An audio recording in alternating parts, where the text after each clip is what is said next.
E aí, tranquilo? Aqui é o 17 e no vídeo de hoje eu quero falar sobre Tomo-chan wa Onna no Ko, episódio 1, parte 2. O episódio começa com uma aula de karatê entre a Tomo e um rapaz chamado Misaki. Ele é o senpai dela e, a caráter de curiosidade, para quem não sabe, senpai é o veterano, é a pessoa que está num ambiente há mais tempo que você. E a Tomo acabou de derrotar esse cara, então percebe-se que ela tem uma força muito além do normal. Ela derrotou um senpai, o que normalmente eu acredito que não deveria acontecer, principalmente pelo fato dela ser uma garota, e a única garota no clube de karatê. Mesmo assim, ela é invencível. O Misaki pergunta se ela se acostumou com o clube masculino. Como eu disse antes, ela é a única garota lá. Então Misaki achou que talvez deva ser difícil para ela, mas ela conta que no dojo do pai dela também é assim, é formado por um monte de homens e só ela de garota. O que explica porque ela é tão forte. Ela tem sido treinada com o próprio pai desde pequena. Mais uma vez vemos que em um outro ambiente social, onde ela interagia com pessoas, ela estava envolvida num ambiente muito masculino. Ela conta que queria estar no clube feminino, só para poder variar um pouco. O Misaki fala que consegue conversar e colocar ela de volta lá. Mas a Tomo acha que no fim das contas não é uma boa ideia, porque ela é forte demais. Na primeira luta, para testar as habilidades das novas alunas, ela acabou se empolgando demais e deixou uma aluna traumatizada ao derrotá-la. E as outras ficaram traumatizadas também ao assistir a cena. Desde então, ninguém queria mais praticar com ela. Então ela começa a achar que ela é um fracasso como garota, porque os traços dela não são muito femininos. Em termos de personalidade, eu diria, a forma dela de se vestir, como vimos no passado, a forma dela de agir, a força, a forma dela de falar, que inclusive a Misuzu tentou corrigir isso, como vimos na primeira parte, mas não é culpa dela. Ela cresceu num ambiente predominantemente masculino, então é inevitável que o ambiente afetasse ela de alguma forma. O Misaki tenta agradar a Tomo, dizendo que ela não é um fracasso como garota e que ele acha ela muito charmosa. A Tomo fica super feliz com isso, porque é a primeira vez que um homem elogia ela. E ela se empolga e pede para ele contar mais. E ele reafirma que ela é uma garota muito charmosa aos olhos dele e pede que ela seja mais confiante em si mesma.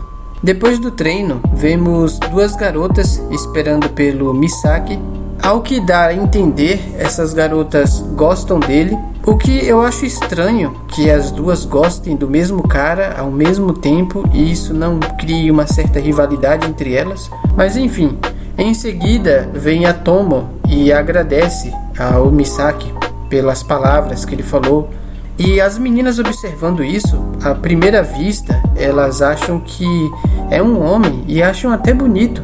Mas prestando bem atenção, elas percebem, observando o corpo, que na verdade é uma mulher. Dá pra ver que ela tá vestindo saia e ela tem o busto um pouco mais avantajado. É sem dúvidas uma mulher. Depois disso, numa outra cena, vemos a Misuzu trazer notícias sobre a Tomo pro Jun.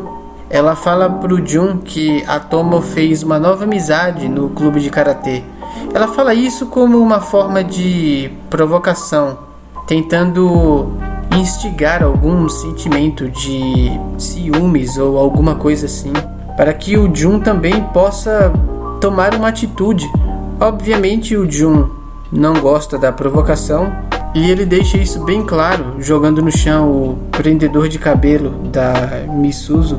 Mais tarde, na aula, a Tomo esqueceu o livro de inglês dela, então ela se senta ao lado do Jun para poder pegar a matéria com ele.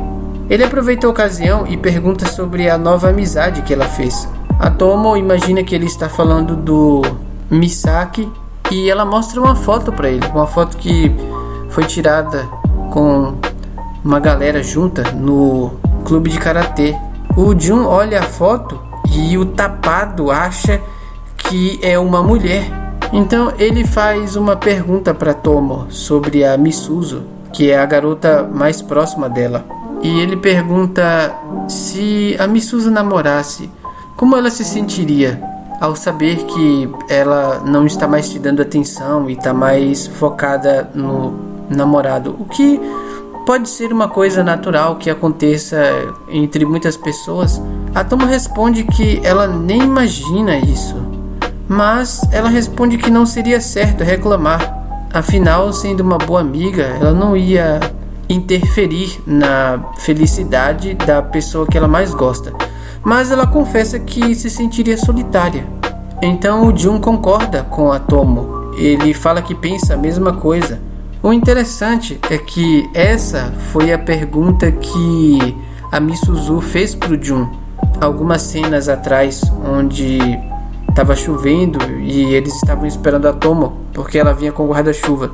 Na ocasião, ele não soube responder a pergunta. Inclusive, ele se sentiu tão desconfortável que ele empurrou a Misuzu para a chuva, nem esperou ela terminar. Ao perguntar para Tomo e ouvir a resposta dela, ele meio que entende que o sentimento dele seria mais ou menos o que ela falou. Bom, depois disso, vemos as duas garotas de antes e elas se apresentam como Mifune e Ogawa, da classe B, e elas vêm falar com a Tomo, que é da classe A, e elas chegam intimando, falando que querem falar com ela depois da aula, mas elas falam de uma maneira bem ríspida, sabe? De uma forma bem ofensiva, e a Tomo percebe que elas estão transmitindo uma inimizade e que não estão ali para serem amigas dela. A Tomo se posiciona, sendo ela uma garota forte de personalidade. Ela fala que se quiserem brigar, vai ser para valer, e pergunta se elas estão prontas. Então o jogo vira e as meninas que vieram intimidar acabam ficando assustadas, porque elas não esperavam esse tipo de reação. Que, convenhamos, é uma reação bem masculina e é uma reação que faz todo sentido para Tomo, que foi criada num ambiente assim, ainda mais sendo ela uma garota que luta desde pequena. Então é óbvio que ela não é do tipo de garota que vai levar desaforo para casa. Ela é do tipo que se impõe e luta, e as garotas não esperavam por isso. Então, numa outra cena, nós vemos que essas garotas perguntam a outras meninas da classe sobre a Tomo, e as meninas estão completamente aterrorizadas com a Tomo, porque elas fizeram parte do clube de karatê feminino onde a Tomo estava, e todas ficaram super assustadas ao ver a força descomunal que ela exibiu, e falam que mesmo no clube masculino, que é o clube que ela está agora, ela nunca perdeu para ninguém. Então elas imaginam que, tipo, se lutasse com a Tomo, elas iriam morrer, o que deixa as garotas que foram intimidar ela muito mais assustadas. Depois a Tomo conta para Misuzu o que aconteceu sobre as garotas que vieram intimar ela, e a Misuzu, sendo uma garota pacífica, entre aspas, ela não recorre a métodos violentos como a Tomo, mas ela tem os seus meios de se defender. Ela sabe usar bem as palavras. Então ela entende de outra forma o que aconteceu. Afinal, são garotas do ensino médio. As garotas não lutam.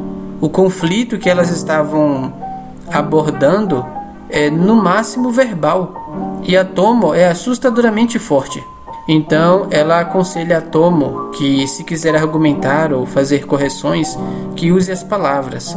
Mas caso elas digam algo muito errado, a própria Misuzu fala que pode chamar ela e ela as destruirá socialmente. E nesse momento a Tomo acha que a Misuzu parece muito mais assustadora do que ela. De fato, as duas são, cada uma do seu próprio jeito. Depois da escola, vemos que as garotas realmente apareceram, tiveram coragem de aparecer. E a Tomo fica na frente delas, paradas numa pose de luta. Essa é a forma dela de se comunicar. As meninas pedem que ela baixe a guarda um pouco, mas a Tomo responde que isso vai depender da resposta delas. A outra menina, que está com mais medo e não quis falar, pede para a amiga que escolha bem as palavras. Então ela conta que elas gostam de um cara e a Tomo pergunta o que isso tem a ver com ela. Elas falam que o cara que elas gostam é o Misaki e elas viram que a Tomo se dá bem com ele. Então nesse momento a Tomo entende que as garotas querem um conselho amoroso dela, já que ela conhece ele. Então fica muito mais fácil, em vez de chegar diretamente no cara, falar com a Tomo, que é a amiga, e ela meio que se torna uma intermediária no relacionamento entre elas e o Misaki. Sendo assim, a Tomo baixa a guarda e se mostra bem amigável. Ela fala que, poxa, deveria ter falado isso antes. As meninas se perguntam como as coisas ficaram desse jeito. A atitude da Tomo mudou completamente. E a Tomo fica super feliz porque ela sempre teve um sonho de dar conselhos amorosos para alguém. Na cabeça dela, uma garota em quem confiam questões de amor, sem dúvida é uma garota de destaque. E é isso que ela quer. No fim das contas, ela tem esse jeito um pouco masculino, mas não foi uma coisa proposital dela. Não foi nada que ela planejou. Na verdade, o que ela quer é que o lado feminino dela brilhe mais.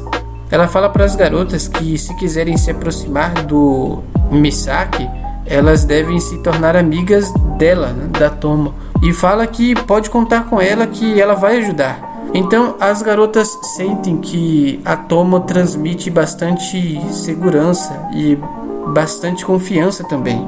A Tomo vai se gabar para Misuzu, dizendo que ela foi reconhecida. Afinal, é importante para ela como garota ser reconhecida por outras garotas.